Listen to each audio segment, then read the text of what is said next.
Hodnotím to negatívne v kontexte toho, čo Slovensko malo urobiť pre seba. To znamená, ak by ďalej vládla táto zostava a doťahovali sa reformy, zostali by tí ministri, ktorí sa snažia niečo zmeniť v tejto krajine, tak si myslím, že by to bolo pozitívne. Takže Slovensko dalo prednosť Európe, keďže v kontexte Európy asi nám nič iného nezostávalo.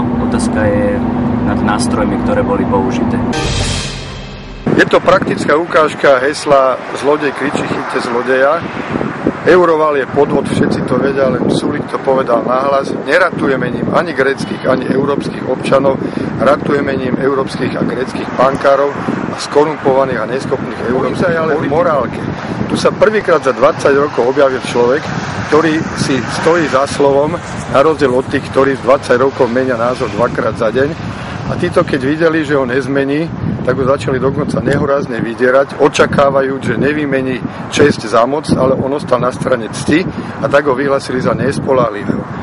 Správanie sa voči Sulíkovi a jeho ministrom mi pripomína silno Gottwaldovský puč v 48., kedy Klement Gottwald vyhodil z vlády demokratických ministrov.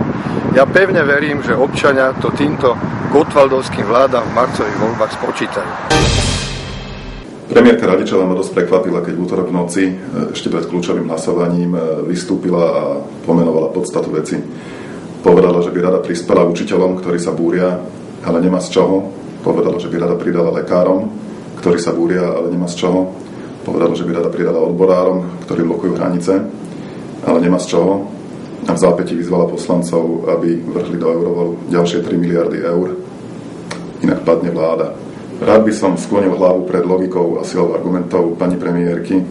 Rád by som jej vyslovil podporu, ale nemám za čo.